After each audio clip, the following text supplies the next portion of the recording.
안녕하십니까. 똑똑 여기는 인생 상담소입니다. 오늘도 어르신들과 상담 나누었던 사례들을 통해서 어르신들의 생활과 고민에 대해서 함께 우리가 이야기 나눠보려고 합니다. 제가 최근에 노인과 관련해서 이제 노인 학대 현황 보고서를 살펴봤는데요. 학대를 어느 정도 받아 오셨는지를 묻는 질문에 딱 한 번 받은 적 있다라고 응답하신 분의 순위가 상대적으로 낮은 부분이었고요. 1위를 차지한 경우가 5년 이상 학대를 받고 있습니다라고 응답하신 경우가 굉장히 많았어요.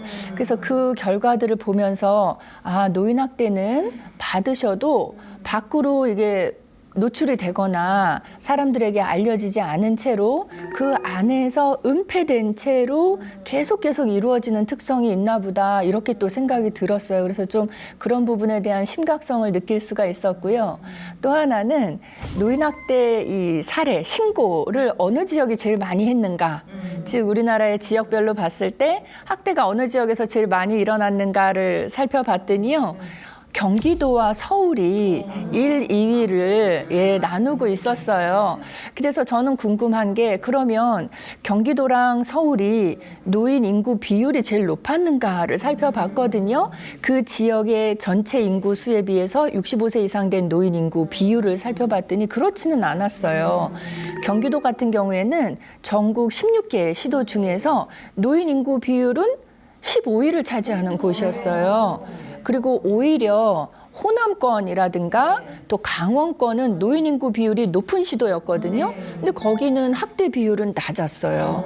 그래서 저는 노인이 많다고 해서 노인이 많이 사는 지역이라고 해서 노인 학대가 많이 일어난다가 아니라 아마 노인이 많은 지역에서는 우리가 이제 시민들이 노인이 많으시니까 어른을 대하는 또 어른을 모시는 그런 자세나 태도 자체가 좀 다른 시도에 비해서 남다르게 형성되어 있지 않나 이렇게 또 생각을 해볼 수 있어서 우리가 교육도 많이 또 이루어지면 좋겠다라는 생각을 했어요. 그래서 오늘 준비한 사례는 첫 번째 사례가 노인 학대와 관련된 사례예요. 아들로부터 학대받고 계시는 할아버지 사례이고요. 두 번째 사례는 쌍꺼풀 수술을 하시고 지금 우울하시다고 말씀하신 할머니 사례를 준비해봤습니다. 먼저 학대를 받고 계시는 할아버지 사례를 말씀드리겠습니다. 이 할아버님은 아들이 살고 있는 집 바로 옆에 노지에 밭이었던 공간이었던 것 같아요. 거기에 우리 동물원에 가면 큰 동물들 들어있는 그 쇠창살로 된 공간 있죠? 그렇게 쇠창살로 만들어진 곳에 아버지가 살고 계시는 거예요. 근데 그 쇠창살로 만들어진 곳은 비닐이 쳐 있다든가 난방이 된다든가 하는 게 전혀 없이 그냥 바람도 그대로 맞고 아무런 보호 장치가 없는 그런 곳이었거든요. 그러니까 이 아버지는 거기에서 몇 해를 지나셨나 하면 저희에게 신고해 주신 분의 말씀에 따르면 제가 알기로도 3, 4년 이상 거기에서 지내셨어요 라고 말씀을 해주셨는데 그때 저희가 신고받았던 때가 굉장히 날씨가 추운 그런 겨울들이 몇 번 지난 때였거든요. 그래서 이분은 그 동네가 어떤 특성을 갖고 있는 동네냐 하면 주로 대부분의 그 주민들이 농사를 짓는 농촌 마을이고요. 또 대대로 이곳에서 계속 대물려서 사는 분들이 많았어요. 그러다 보니까 이렇게 한 집 걸러면 다 친척이 되는 거예요. 그러니까 이런 사실을 봐도 쉽게 밖으로 신고를 하기가 어려웠다고 그래요. 왜냐하면 누구네 집 숟가락이 몇 개인지 누구네 집 자식이 어디에서 살고 있고 무슨 일 하고 있는지도 다 아는 그런 굉장히 친밀한 지역인데 제가 만약에 노인학대인 것 같다 해서 신고를 하면 저 사람이 저걸 신고했다라는 게 알려지면 이 사람은 그 동네에서 더 이상 살기 어렵대요. 쫓겨나게 된대요. 그러니까 아무도 이런 거를 신고할 생각을 못 했던 거죠. 그리고 또 하나는 그 동네에도 젊은 사람들은 애들 교육의 이유라든가 직장 생활의 이유로 다 도시로 떠나고 주로 노인분들이 많이 살고 계시는 그런 특성이 있대요. 그러니까 뭔가 좀 이렇게 활기가 느껴진다든가 또 뭔가를 신고하려는 정신이라기보다 그냥 이렇게 안주하는 그런 느낌의 지역이었던 거죠. 근데 이분은 그 할아버지가 매일 저기서 생활하시는 거에 대해서 조금 이상하다라고 의심을 품기 시작했는데 그 다음부터 주의 깊게 이제 살펴봤대요. 봤더니 이 할아버지는 1년이 지나도 2년이 지나도 옷을 한 번도 갈아입지를 않는데요. 근데 할아버지가 안 갈아입는 게 아니라 자녀들이 아들, 며느리가 갈아입혀주지 않았던 거죠. 왜냐하면 이렇게 봤을 때 할아버지가 약간 정상적인 분 같아 보이지는 않았다고 해요. 치매가 있으셨던 거죠. 그리고 밥은 어떻게 해서 드시나 하고 유심히 봤더니 거기 아무것도 없어서 밥을 지어 드실 수 있을 만한 그게 안 되더래요. 그래서 이렇게 지켜보니까 어느 날은 아들이 집에서 이렇게 대접 같은 거를 하나 갖다가 드리면 아버지가 그걸 드신대요. 근데 그게 뭔가 이렇게 숟가락으로 떠드시는 밥의 종류는 아니었다고 해요.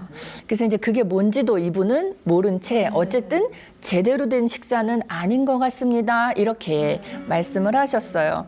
그래서 이제 저희가 상황 파악을 정확히 해야 되기 때문에 갔죠. 가서 살펴보는데 처음에 말씀드린 것처럼 이 동네는 굉장히 그 안에서의 생활만으로 이렇게 뭉쳐져 있는 공간이었기 때문에 외부에서 누군가가 외지인이 왔다. 그러면 그냥 눈에 띄는 동네예요.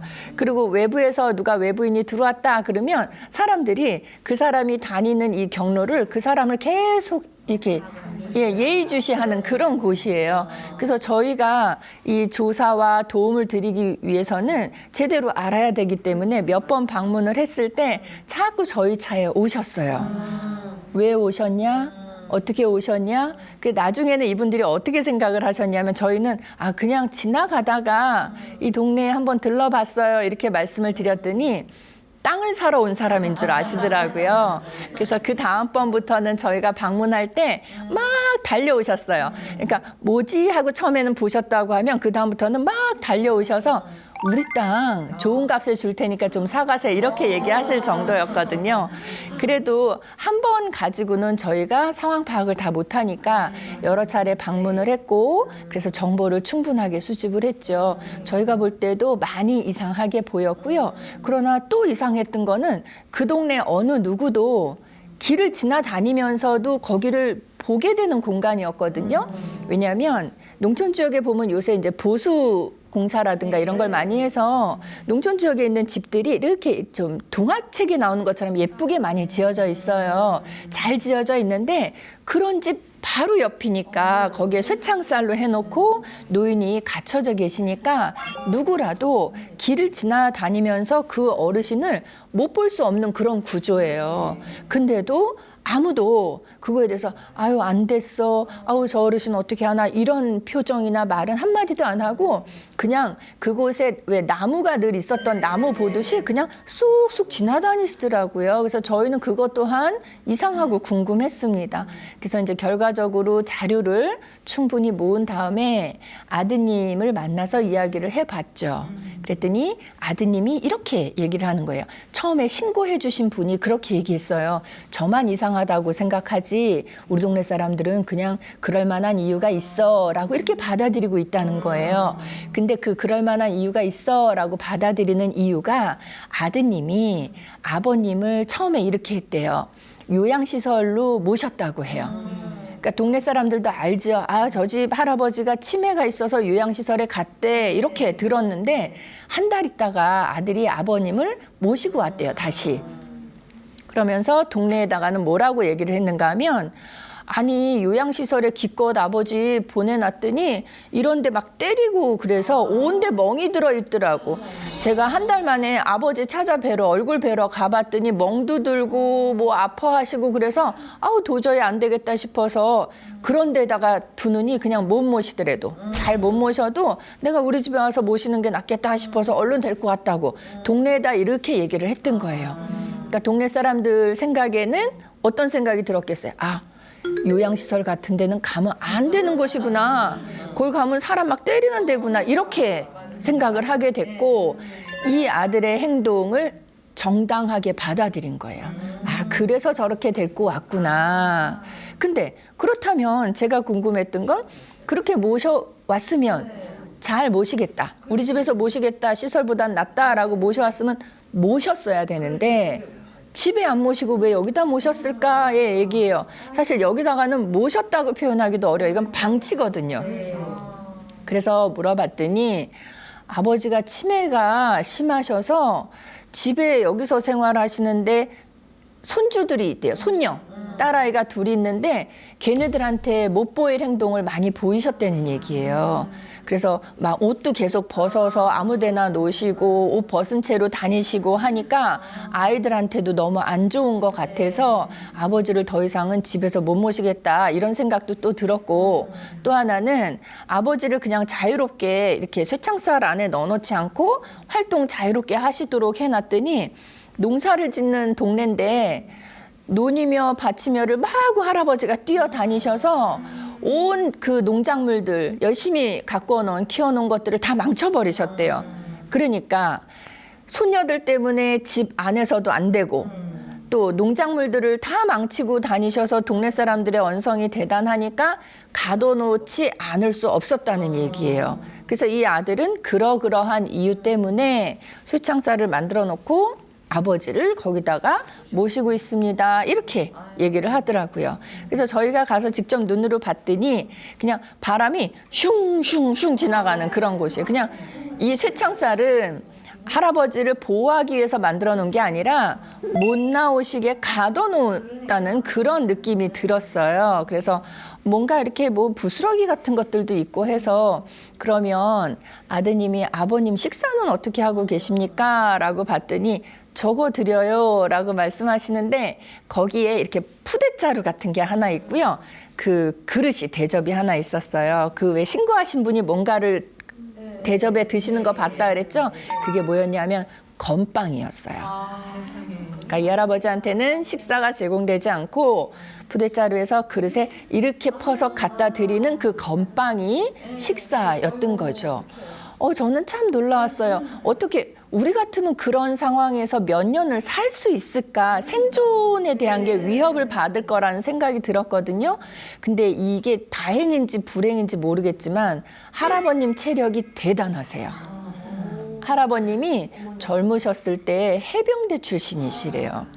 그래서 저희가 할아버님 만나봤을 때도 완전히 마르셨지만 그 강인함, 풍겨져 나오는 강인함이 엄청 힘이 있으시게 생기셨고 그래서 그런 강인함 때문에 몇 년을 그곳에서 견뎌내신 게 아닌가 하는 생각이었습니다.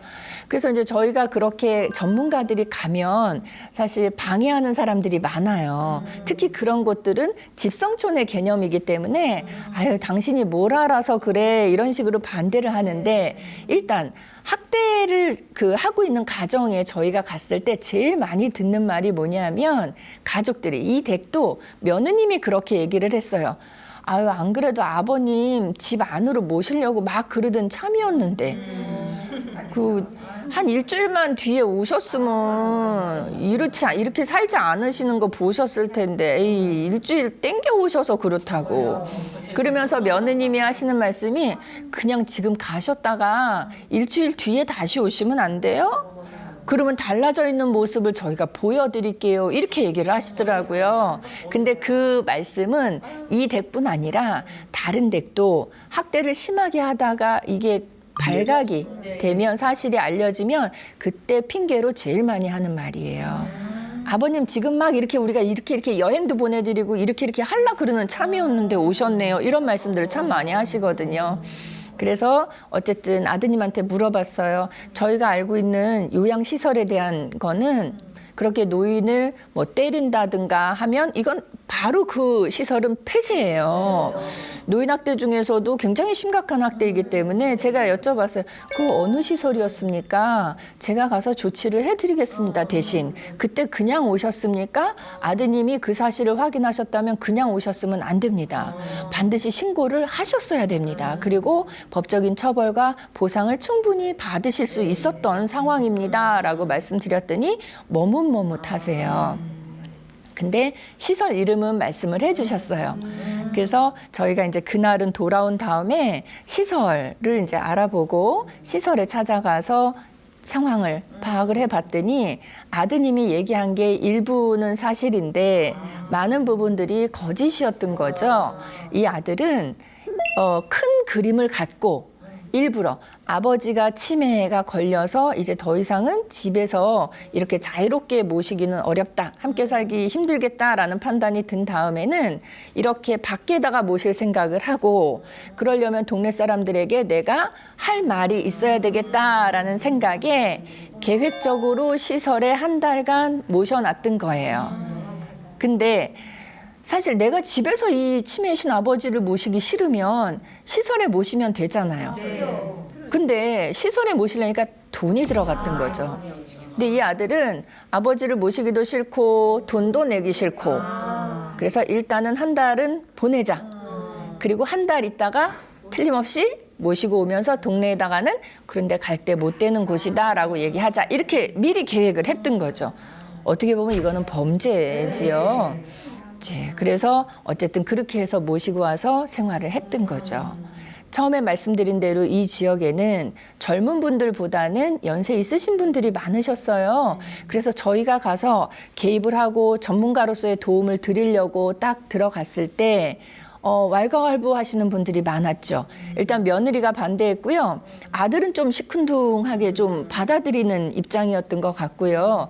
그다음에 동네 어르신들이 아들의 연락을 받고 다 오셨어요. 그 집으로. 그러니까 아들이 동네 어르신들께 지원 요청을 했던 거예요. 근데 이 동네는 그래도 아직까지는 연세 많으신 어른들의 이야기가 좀 통하는 동네예요. 그러니까 이 아들만 해도 어르신들이 하라 그러는 말들은 좀 많이 따르더라고요. 근데 어른들의 말을 따라야 되는데 어른들이 너 집에서 모셔라 하면 모셔야 되잖아요. 그러니까 그 말씀을 못하게 아예 이런 정당한 이유들을 내놨던 거죠. 그래서 저희가 갔을 때도 어르신들한테 연락을 해서 어르신들이 다 달려오셨어요. 그 할아버님들이 오셔서 왜 그러시냐고, 우리 동네는 아무 문제가 없는 동네라고, 이 할아버지는 이럴 만한 이유가 다 있어서 이렇게 사시는 건데 이거 갖고 그러시면 안 된다고. 그래서 이제 저희는 이렇게 생활하시는 거는 말씀드린 대로 생존이 어려울 것 같아서 안전한 시설로 모시고 가고자 한다고. 그게 낫지 않겠느냐고 얘기했더니 아니라고. 그냥 그런 데 데리고 가지 말고. 왜냐하면 시설은 나쁜 곳이라고 생각을 하시잖아요. 그러니까 아니라고. 그런데 데리고 가지 말고 그냥 놔두라고요. 잘 지낸다고. 근데 실제로 이 할아버지가 열악한 환경이지만 잘 지내오셨잖아요.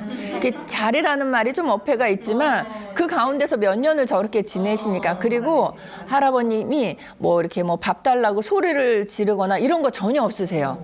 진짜로 남들이 보면 잘 지내는 거라고 말씀하실 수 있는 게 조용히 거기서 지내세요. 그래서 일어나서 서성서성 하다가 아들이 건빵 이렇게 좀 갖다 주면 그거 드시고, 또 아들이 아주 더운 여름에는 거기 또 아이스크림도 하나씩 넣어드려요. 그럼 또 그거 드시고. 그러니까 제대로 된 식사는 아니고 그렇게 지내셨는데 할아버님은 아무 탈이 없었던 거예요. 만약에 할아버님이 건강상의 문제가 생겼다면 거기서 그렇게 못 계셨겠죠. 그러니까 이 동네 어르신들이 보시기에는 거기서 그냥 잘 지내는 노인이 되셨던 거죠. 그래서 제가 다 진짜 이유가 있어서 그렇다고 할아버지들이 자꾸 말씀을 하셔서 제가 그 어르신들 중에 이렇게 뵀더니 한 5-6분이 오셨는데 그중에서도 연세가 제일 많아 보이는 분이 계시더라고요. 그리고 저한테 말씀도 제일 많이 하시고, 그래서 그 어르신을 따로 이제 모시고 저쪽으로 갔어요. 저쪽으로 자리를 옮겨서 어르신, 제가 이 할아버님이 왜 여기서 이렇게 지내시게 됐는지 그런 이야기들을 다 들어봤는데요. 알겠어요. 저도 알겠고 그 말씀은 충분히 이해가 됐는데요. 만약에요, 어르신이 나중에 물론 건강하셔야 되는데 만만에 하나 치매가 걸리셨다고 해서 어르신 자제분들이 어르신을 이렇게 쇠창살 만들어 놓고 거기다가 가둬 놓으면 어르신은 저런 데 들어가서 생활하실 수 있겠어요? 사실 수 있겠어요? 라고 질문을 드렸더니 질문이 끝나기도 전에 나는 저런 데 안 가요? 나는 저런 데서 못 살죠. 이렇게 대답하시더라고요. 그러니까 이게 남의 일이니까 그럴싸한 이유를 들었을 때 그냥 그래라 라고 얘기를 했지 나라면 저렇게 못 산다 라고 대답을 하시더라고요. 그래서 제가 그 대목에서 어르신 그쵸 못 사시죠. 어르신도 못 사시고 저도 저런 상황이 되면 못 살을 것 같아요. 그러니까 어르신 저분을 저희가 모시고 가서 어떻게 위험하게 만든다는 게 아니라 안전한 시설. 처음에 아드님이 모시고 갔던 시설은 진짜인지 거짓인지는 몰라도 일단 아드님 말씀에 의하면 위험한 시설이었다고 들으셨을 텐데 저희는 노인복지 쪽을 일하고 있는 곳이어서 안전한 시설을 참 많이 알고 있어요. 그래서 저희가 오늘 저 할아버님을 모시고 가서 목욕도 싹 씻겨드리고 옷도 새롭게 갈아입혀드리고 안전한 시설로 모시고 가려고 해요. 그리고 그곳은 저희만 알고 있는 비밀스러운 곳이 아니라 아드님과 며느님도 모시고 갈 거예요. 가서 시설이 어떻다는 걸 다 둘러보시고 안심할 수 있는 곳이면 그곳에 모실 수 있도록 그렇게 해드리려고 해요. 그러니까 저 어르신을 생각하면 여기서 지내시는 게 나을까요? 아니면 시설로 따뜻하게 지내시는 게 나을까요? 이렇게 말씀드렸더니 이 동네 어른께서 이렇게 잠깐 계시더니 시설이 낫겠네요 라고 말씀을 해주셨어요. 그래서 그러면 어르신 저 아드님이 저희 말은 절대 듣지 않고 있어요. 근데 어르신들의 말씀은 참 잘 듣는 것 같으니까 어르신이 아드님께 그렇게 하라고 한마디만 좀 해주시면 어떨까요? 라고 말씀을 드렸어요. 그러니까 저희가 한 일은 아들의 마음을 원래 움직였어야 되잖아요. 근데 아들의 마음이 좀처럼 움직여지지 않아서 아까 들으신 거로 쭉 생각해 보면 굉장히 전략적이죠. 굉장히 머리를 많이 써서 이렇게 했던 터라 절대 본인의 생각과 다른 의견을 받아들이지 않았어요. 근데 동네 어른들의 말씀은 듣더라고요. 그래서 이 어르신이 저벅저벅 그 아들에게로 가서 야야 내가 저기 서울에서 오신 저 선생님하고 얘기를 나눠봤더니 이렇게 된다고 하니까 너는 앞으로 계속 그렇게 생각하지 말고 아버지를 안전한 시설로 함께 모실 수 있도록 너희가 허락해라 이렇게 얘기를 했던 거죠. 그래서 이제 그 할아버님을 안전한 시설로 저희가 모시고 갔습니다. 모시고 가서 이제 목욕도 시켜드리고 옷도 얼마 만에 갈아입으셨는지 몰라요. 아직도 기억이 나요. 몇 년이 지났는데도 회색 운동복 바지. 근데 그게 두툼해요. 뭔지 아시겠죠? 안에 기모도 있고. 그러니까 겨울도 그거 입으시고 아주 더운 여름에도 그거 입고 나셨던 분이신 거예요. 그래서 그 할아버지는 시설로 모셔졌고 그날 저희가 이렇게 어르신들을 말하자면 구출해내서 심하게 학대받는 어르신들을 시설로 안전하게 모실 때에는 반드시 그 보호자나 가족분들도 함께 모시고 가요. 그래야 내가 한번 둘러보면서 아 우리 아버지가 이제 이런 데서 살게 되시는구나 라고 또 안심도 하고 그리고 함께 모시고 가야지 그 다음에 여기를 찾아뵐 수가 있잖아요. 그래서 위치도 알려드릴 겸 해서 모시고 가는데 그때 모시고 가기 위해서 집 안으로 제가 같이 들어가서 아버님 속옷을 좀 챙겨달라고 얘기를 했거든요. 근데 며느님이 이제 옷장 이거를 서랍을 여는데 아버님 속옷이 없어요. 꺼내서 챙겨갈 만한 옷이 없어요. 그러니까 아까 말씀드린 대로 옷을 전혀 1년이 지나도록 갈아입히지 않은 그런 가족이어서 아예 아버님은 옷을 새로 장만해드린다 이런 생각은 전혀 안 하고 있었던 거죠. 그래서 그 대목에서 제가 또 마음이 좀 아팠고요. 그리고 그 아드님이 큰 트럭을 가지고 지방으로 뭔가 이렇게 운반하는 일을 하신대요. 그래서 저희가 그 사례에 개입을 하기 위해서는 보호자나 가족이 당사자, 우리가 이제 학대 행위자라고 일컫는 가해자가 와야지 얘기가 진행이 되거든요. 그래서 하루를 이제 기다렸다가 늦은 오후에 아드님이 와서 이제 얘기를 했잖아요. 그래서 이제 다 처리를 하고 아드님과 며느님도 함께 다녀옵시다. 지금 시설로 바로 연결하려고 합니다. 했는데 아드님이 안 가려고 하시더라고요, 처음에. 그래서 왜 안 가려고 하세요? 라고 물어봤더니 더 어이가 없는 얘기였어요. 아들이 처음에 노인을 시설로 보냈다가 데리고 나온 이유가 돈 때문이었죠. 나중에 새로운 시설에 함께 다녀옵시다 라고 말씀드렸더니 아들이 이렇게 얘기해요. 내가 저거로 운전해서 하루에 버는 돈이 얼만데 그 시설의 위치를 알려드렸거든요. 거기까지 갔다 오면 기름값이 얼마가 드는데 거기를 가냐고 이렇게 얘기를 했어요. 그래서 저희가 또 그 부분에 대해서 조금 설득도 하고 그러시면 안 된다는 쪽으로. 왜냐하면 엄밀하게 얘기해서 이 아드님을 법적으로 처벌한다고 치면 걸릴 게 상당히 많은 부분이었거든요. 근데 어르신이 치매가 있으시긴 하지만 대부분의 이제 어르신들의 뜻에 또 존중하는 의미도 있고 해서 가급적이면 법적인 처벌을 하지 않고 이렇게 마무리를 하려고 했던 거거든요. 그래서 그럴 때는 조금 비겁하게 보이지만 저희가 조금 이렇게 요러한 걸로 처벌받으실 수 있습니다라는 얘기를 이렇게 흘려서 얘기를 해요. 그러면 얼른 또 따라 나섭니다. 그래서 아드님과 며느님과 다 같이 가서 아버님은 안전한 시설에다가 모시고 그리고 할아버지가 어떻게 지내실지에 대해서 그 시설의 대표 되시는 분, 시설장님, 우리 옛날 표현으로 하면 원장님의 얘기도 좀 들어보고 그렇게 하고 마무리를 지었던 사례예요. 그래서 이 사례를 보면서 신고해 주셨던 분이 어떻게 얘기를 했냐면 제가요, 그러니까 내가 신고는 하지만 이 동네에서 쫓겨날 것 같은 그런 생각도 있잖아요. 그래서 제가요, 사실은 아무리 생각해도 저거는 말도 안 되는 일이고 부당하다고 생각은 드는데 막 대놓고 앞장서서 앞에 나서서 바른 말을 하기가 어려워요. 나도 쫓겨날까 봐요. 이렇게 얘기를 했거든요. 근데 그럼에도 불구하고 저희는 이 신고해 주신 분이 참 감사했어요. 이렇게 만약에 신고해 주시는 분이 안 계셨다면 이 할아버님은 아마 그 쇠창살 안에서 얼마를 더 계실지는 모르겠지만 그렇게 생을 마감하시지 않았을까 하는 생각이에요.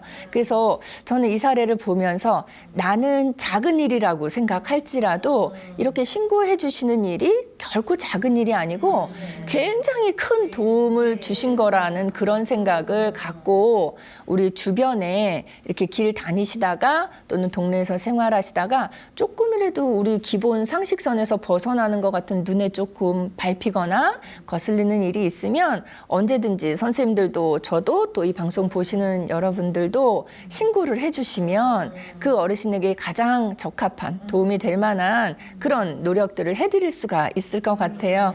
그래서 이런 식으로 해서 구출되는 어르신들이 1년이면 저희 상담센터를 통해서 참 많은 분들이 구출이 되시거든요. 그러니까 저희가 전화로 일단 상담을 해드리지만 전화 상담뿐만이 아니고 필요시에는 직접 가서 또 상담을 해드리니까 이렇게 또 신고 정신 이런 것들이 좀 발휘됐으면 좋겠습니다. 한국 노인의 전화도 신고하실 수 있고요. 또 전국적으로 노인보호 전문기관이라는 곳, 학대받은 노인들에게 직접적인 도움을 드리는 노인보호 전문기관이 지역별로 34개가 지금 활동을 하고 있어요. 그래서 그런 곳들에 여러분들이 많이 신고도 해주시고 문의도 해주시고 또 궁금하시면 또 전화하셔서 물어보시면 내가 긴가민가 해도 그분들이 확인해 주실 수 있으니까 많이 이용을 해 주시면 좋을 것 같습니다. 자, 첫 번째 사례는 이렇게 조금 묵직하고 좀 슬픈 그런 사례, 학대 사례에 대해서 이야기 나눠봤습니다. 궁금하신 점 있으시면 질문하시면 답변 드리겠습니다. 네. 듣다 보니까 제가 속상하기도 하고 너무 화가 나는데요. 네. 부모 입장에서는 그런 자식을 당신 손으로 신고하기는 어렵겠지만은 그게 봤을 때는 너무 아닌 거 아니에요, 그죠? 그런 자식을 어떻게 법적으로는 어떻게 조치가 안 되는가요? 네. 지금 이제 이 사례 같이 얘기 나누시면서 너무 이제 공감하시면서 화가 나신 거죠. 근데 선생님 질문하신 선생님뿐 아니라 우리 모두 지금 화 나 있으시잖아요. 화 좀 가라앉히시고요. 실제로 이 정도 되면 법적인 처벌은 우리가 충분히 할 수 있는 상황이에요. 근데 이 대개 사례에서는 일단은 법적인 처벌은 하지 않고 어르신을 안전한 곳으로 모시는 것까지만 저희가 개입을 해드렸어요. 왜냐하면 이분은 지금 치매이셔서 본인의 의견을 정확하게 표현을 하기 어려우시죠? 근데 만약에 이분이 치매가 아니라고 했을 때 과연 아들에 대해서 법적인 처벌을 원하실까라는 생각을 해보는 거죠. 저희가 학대로 신고 접수되는 사례가 만약에 10건이라고 하면 이렇게 개입을 해서 도움을 드려요. 도움을 드리는데 지금처럼 이 선에서 해결이 될 수 있는 사례들이 있고요. 마지막까지 가서도 법적으로 조치를 하지 않으면 절대 해결될 수 없는 사례들도 있거든요. 그러면 그때는 어르신께 설명을 해드리죠. 어르신, 이거는 법적으로 이제는 가셔야 될 것 같습니다. 라고 말씀을 드리면 그때 어르신들이 10분 중에 8분 이상은 그럼 나는 안 하겠습니다. 그러니까 내 자식 이름에 빨간 줄을 그으면서까지 내 이익을 찾긴 싫습니다. 라고들 많이 말씀하세요.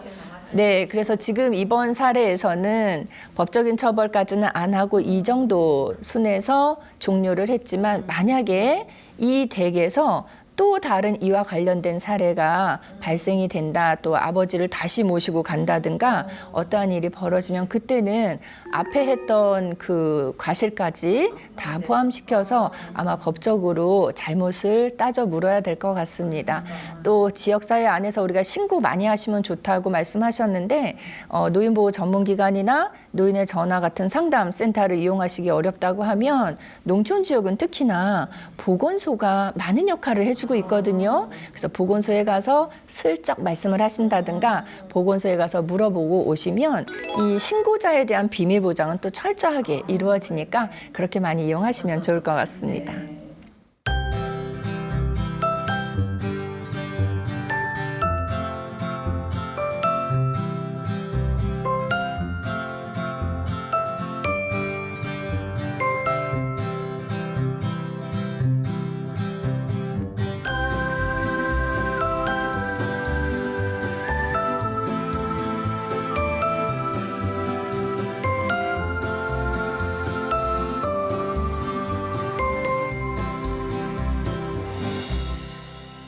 자, 이번에는 두 번째 사례인데요. 할머님이 쌍꺼풀 수술을 하신 사례예요.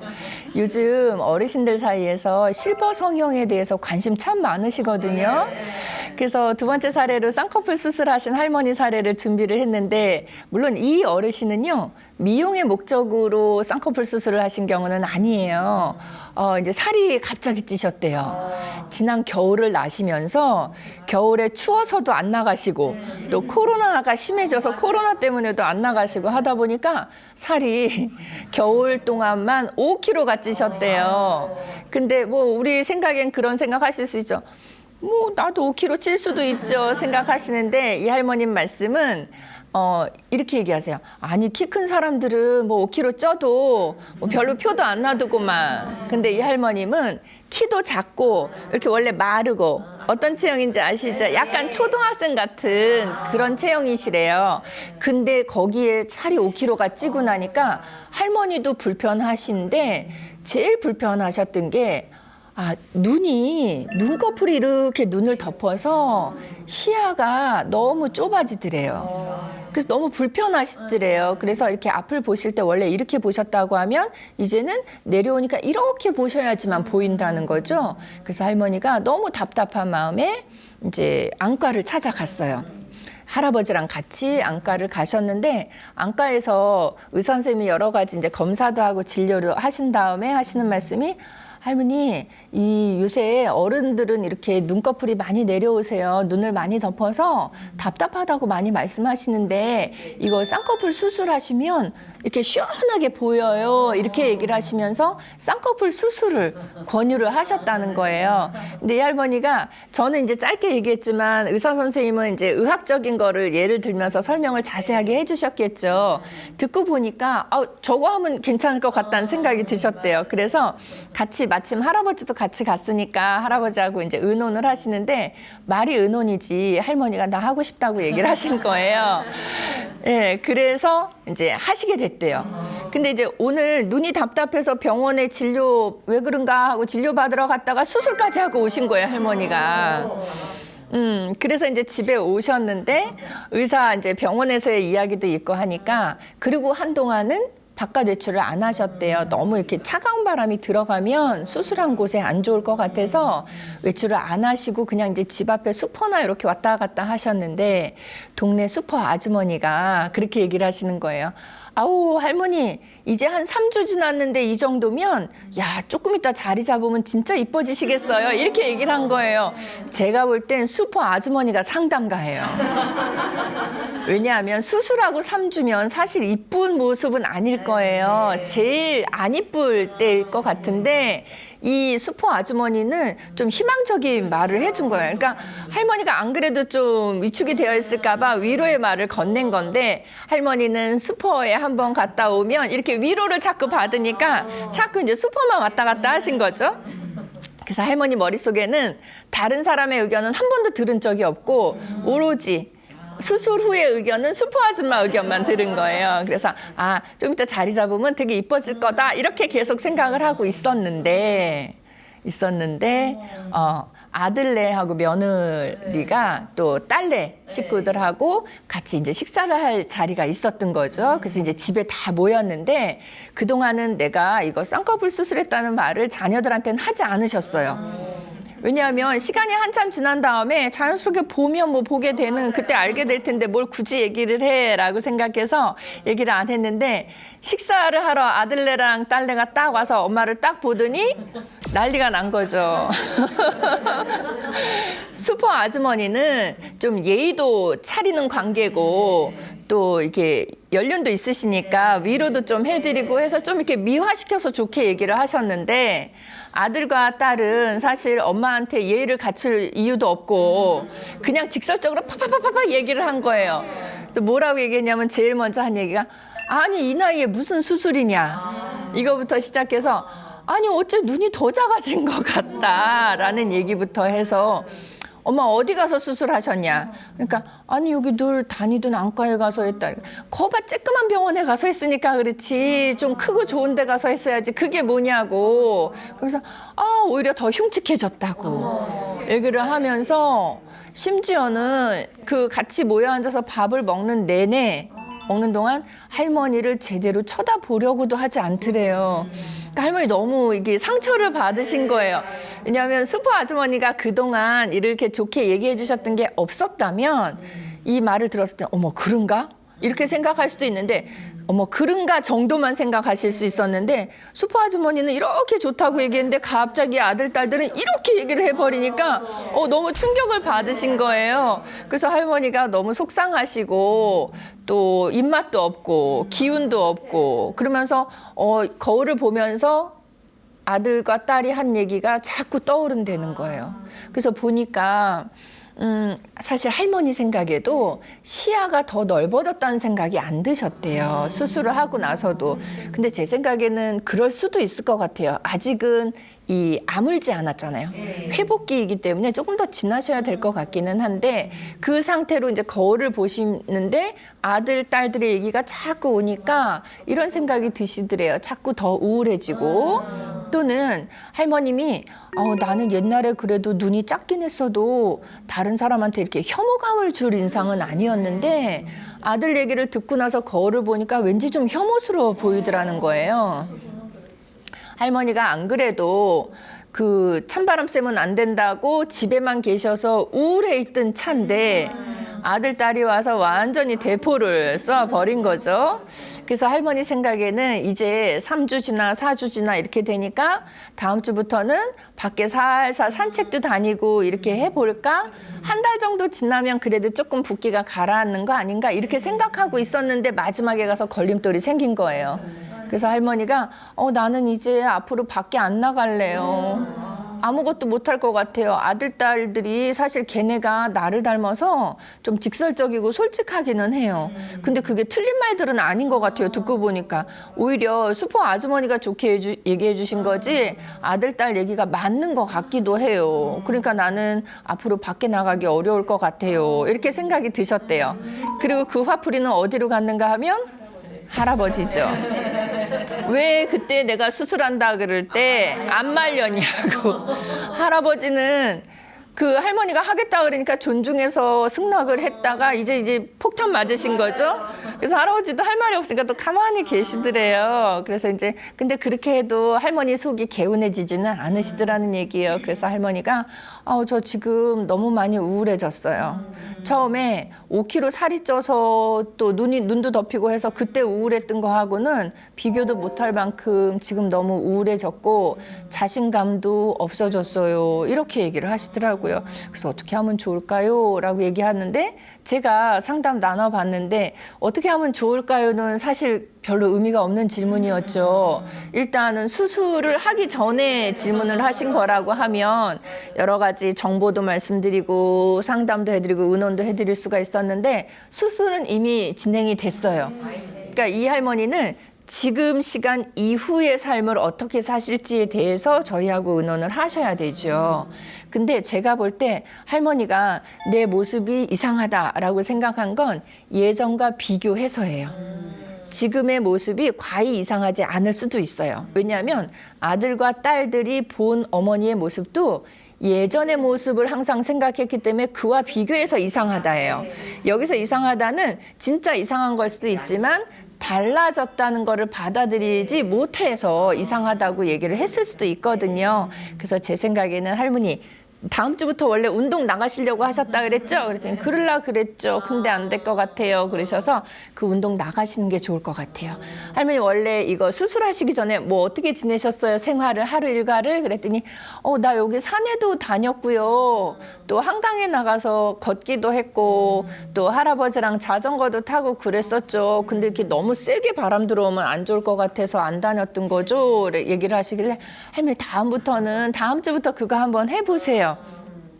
자전거는 혹시라도 아직 이게 시선이라든가 시야가 완전히 회복된 게 아니어서 또 사고가 날 수도 있으니까 조금 보류하시되 산책이라든가 아니면 산에 이렇게 살살 둘레길 다니시는 거는 제가 볼 때는 지금쯤은 상처 부분은 조금 아물었을 테니까 오히려 너무 공기 안 통하는 곳에 계시는 것보다는 공기가 조금씩 통하는 곳에 계시는 게 할머니 눈에도 회복되는 것도 좀 더 빠르지 않을까요? 그래서 일상생활 해보셔도 돼요. 할머니 자신감 갖고 해보세요. 근데 쌍꺼풀 수술하신 분들 제가 그동안 여러 분 많이 배웠는데 처음에는 진짜 할머니 같은 생각들 많이 하시고 그렇게 예전과 비교했을 때 괜히 했다라는 그런 생각을 10분이면 10분 다 하시더라고요.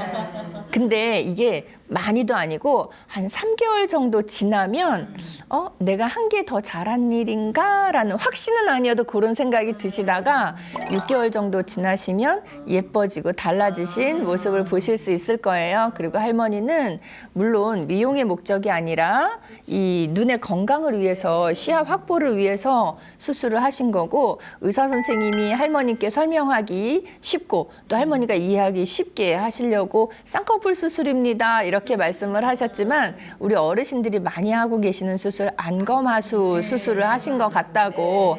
그러니까 할머니는 눈의 건강을 위해서 하셨지만 6개월 후에는 거기에다 플러스 예뻐진 나의 모습도 기대해 볼 수 있지 않을까 싶다고. 그리고 집에만 계시면 이 공기가 너무 안 통해서 눈에도 안 좋겠지만 우울감은 점점 쌓여갈 거고요. 또 할머님 처음에 눈이 잘 안 보이신다고 말씀하셨던 게 살이 급격하게 쪄서 눈이 안 보인다고 말씀하셨는데 집에 계속 계시면 살이 더 찌실 것 같아요. 그러니까 내일부터는 슬슬 밖에 외출을 하시는 연습을 이렇게 1시간 하셨다가 2시간으로 늘리고 이렇게 차차 해 나가시면 훨씬 더 좋을 것 같아요. 그리고 그렇게 말씀은 드렸는데 제가 생각에는 아들하고 따님 그래도 엄마가 그렇게 큰 결단을 했으면 앞으로 우리도 그러자고요. 우리 부모님이나 주변 분들이 뭔가 좀 새로운 시도를 하셨다든가 뭔가 좀 달라진 모습을 보이면 안 좋은 표현은 한 템포 좀 뒤에 하셔도 좋을 것 같아요. 좀 한 번 더 생각해 보시고 지금 이분에게 이걸 솔직하게 말씀드리는 게 더 나은가? 아니면 좀 위로해드리고 격려해드리는 게 더 나은가? 이런 생각을 한 번쯤 해보시고 더 나은 방법으로 말씀을 드리면 좋지 않을까 하는 생각입니다. 왜냐하면 아들과 딸이 그렇게 얘기한다고 해서 수술을 물릴 수는 없잖아요. 이미 하셨으니까 여기서는 위로와 격려가 더 필요했을 것 같아서 슈퍼 아주머니 참 잘하셨습니다. 자, 이렇게 두 번째 사례에서는 쌍꺼풀 수술을 하시고 좀 우울해하시는 할머니에게 위로와 격려를 해드려서 힘차게 다음 주부터는 바깥 외출을 하실 수 있도록 도움을 드렸습니다. 혹시 이 어르신 수술하신 거와 관련해서 이번 사례와 관련해서 궁금하신 점 있으시면 질문을 주시기 바랍니다. 네. 저도 쌍꺼풀 수술을 많이 고려를 했어요. 눈이 네. 처져갖고. 근데 이제 나이 들면은 그게 다 할 수 있는 상황인지 아니면 못하게 되는지 그것도 좀 궁금합니다. 네. 선생님은 지금 할머님 사례를 보시면서 어머, 나도 쌍꺼풀 수술을 고민하고 있는데 해야 될까 말아야 될까 이거 이제 질문을 하신 것 같아요. 아까 처음에도 말씀드린 것처럼 어르신들이 실버 성형이라고 해서 요새 관심 많이 갖고 계시는데요. 여기서 주의하셔야 될 거는 제가 제 입장에서 수술을 하세요, 하지 마세요 이렇게 말씀을 드리지는 않아요. 근데 중요한 건 지금 이 할머님이 조금 잘못하셨던 부분은 너무 성급하게 결정을 하시고 성급하게 수술을 하신 부분은 조금 아쉬운 감이 있어요. 예, 그래서 나의 몸에서 어느 부분이 좀 수술이라든가 어떤 부분이 좀 보완이 필요하다라고 느끼셨다고 하면 좀 여러 군데도 알아보시고 또 정보도 많이 좀 탐색을 하시고 그리고 가족들의 의견도 좀 들어보시면 나 혼자 생각하는 것보다는 아무래도 여러 사람의 생각이 모인 게 훨씬 더 좋은 결론을 도출할 수 있을 것 같습니다. 그렇게 해서 결정하시면 좋지 않을까 싶습니다.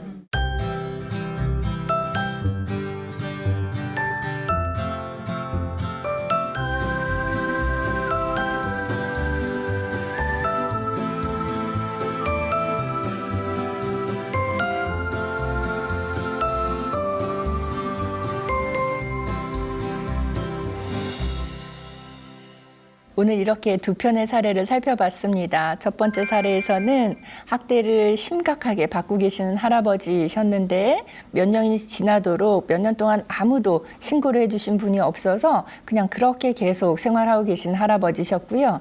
두 번째 사례에서는 쌍꺼풀 수술을 하시고 우울해하시는 할머니 사례였습니다. 아무쪼록 두 분 다 이후의 생활은 좀 행복하시고 편안한 생활을 하시길 기대해 봅니다. 저는 다음 주에 또 다른 사례를 가지고 찾아뵙겠습니다.